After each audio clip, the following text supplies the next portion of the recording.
Hi, இன்னைக்கு நாம கடையில் வாங்குற கேப்சிகம் குடைமிளகாயிலிருந்து விதைகளை சேகரித்து செடியை எப்படி வளர்த்துறது அப்படிங்கிறது தான் பார்க்க போகிறோம்.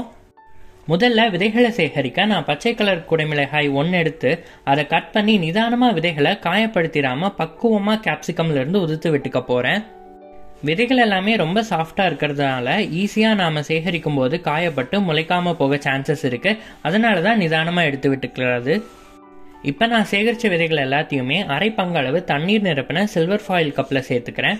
சில்வர் ஃபாயில் மெட்டீரியல் கம்மி அளவிலான ஹீட்டை ரிட்டைன் பண்ணி வச்சுக்கும். ஸோ அது பார்த்தீங்கன்னா சீட் ஜெர்மினேஷனோட மெட்டபாலிக் ப்ராசஸை ஸ்பீடப் பண்ணி கொடுக்கும். உங்ககிட்ட இந்த சில்வர் ஃபாயில் கப் இருந்தால் யூஸ் பண்ணுங்கள். அப்படி இல்லைனா நார்மல் கப்ஸ் அப்படி இல்லைனா கண்டெய்னர்ஸை யூஸ் பண்ணிக்கலாம்.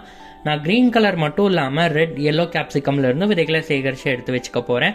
அதுக்கப்புறமா சின்ன சின்ன ஹோல்ஸ் போட்ட பேப்பர் வச்சு க்ளோஸ் பண்ணி வச்சு செமிஷேடட் ஏரியாவில் 2 நாளைக்கு ஒரு முறை தண்ணீரை மாற்றி வச்சுட்டு வந்தோம். அப்படிங்கிறப்ப 3லிருந்து 4 நாள்லேயே பார்த்தீங்கன்னா எல்லா விதைகளுமே சூப்பராக முளைப்பு விட்டுருக்கு. இப்போ இதை மண்ணுக்கு மாற்றிக்கலாம். ஒரு கலர் கேப்சிகமையும் தனித்தனி பாட்டில் போட்டுக்க போகிறேன். க்ரீன் கலர் கேப்சிகம் மட்டும் பார்த்தீங்கன்னா விதைகள் எதுவுமே முளைச்சி வரல. அதை பாட்டில் நான் இருந்தாலும் ஆட் பண்ணிக்கிறேன். ஏன்னா நம்ம சாயிலில் சேர்க்கும் போது ஒருவேளை அது முளைச்சி வரலாம்.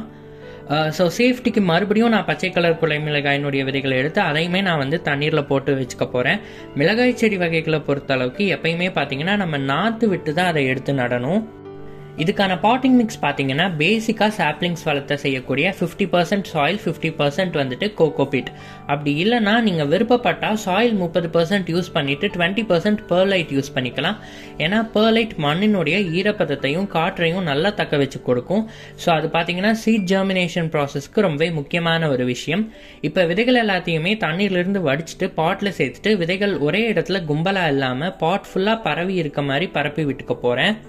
இந்த மாதிரி விதைகளை பரப்பி விடும்போது அந்த ப்ராசஸை மெதுவாக செய்யணும். ஏன்னா முளைப்பு விதையிலிருந்து சின்ன மூக்கு மாதிரி வெளியில் நீட்டிகிட்டு இருக்கும். நம்ம வேகமாக செய்யும்போது ஒருவேளை அது உடஞ்சிடுச்சு அப்படிங்கிறப்ப திரும்ப விதைகள் எதுவுமே பார்த்தீங்கன்னா முளைச்சி வராது, அது வேஸ்ட் ஆயிரும். அதனால தான் பரப்பி விட்டதுக்கு அப்புறமா மேலே விதைகள் எல்லாம் மூடுற மாதிரி ஒரு சாஃப்டான லேயருக்கு மண்ணை தூவி விட்டு செமிஷேடட் ஏரியாவில் வச்சு 2 மணி நேரம் ஏர்லி மார்னிங் டைரக்ட் சன்லைட்டும் மற்ற டைம்லலாம் இன்டைரக்ட் சன்லைட் படுற மாதிரி வச்சுட்டு 2 நாளைக்கு ஒரு முறை தெளிச்சு விட்ட தண்ணீர். அவ்வளோதான். 7லிருந்து 10 நாள்லேயே பார்த்தீங்கன்னா உங்கள் செடிகள் எல்லாமே இந்த மாதிரி சூப்பராக முளைச்சி வந்துடும். இப்போ இதை நாம் கார்டன் பெட்டுக்கு மாற்ற போகிறோம். அதுக்கு முன்னாடி அதில் இருக்க எல்லா களை செடிகளையும் எடுத்துட்டு மண்ணை நல்லா கிளறி விட்டு கோகோ பீட் சேர்த்து தண்ணீர் ஊற்றி விட்டுக்க போகிறேன்.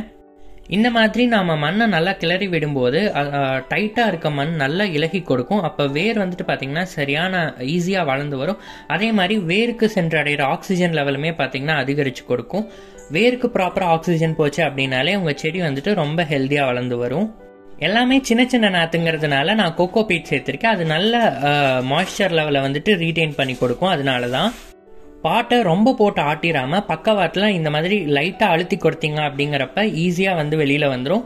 அப்படியே செடிகள் எல்லாத்தையும் 1 by 1 இடைவேளை விட்டு நட்டு விட்டுக்க போகிறேன். அவ்வளோதான். ரொம்ப ஈஸியாக குடைமிளகாய் செடியை நம்ம வீட்டிலே வளர்த்துற முடியும். உங்களால் முடிஞ்சால் நீங்களும் கண்டிப்பாக இந்த மெத்தடை ட்ரை பண்ணி பாருங்கள். தேங்க்ஸ் ஃபார் வாட்சிங். நன்றி, வணக்கம்.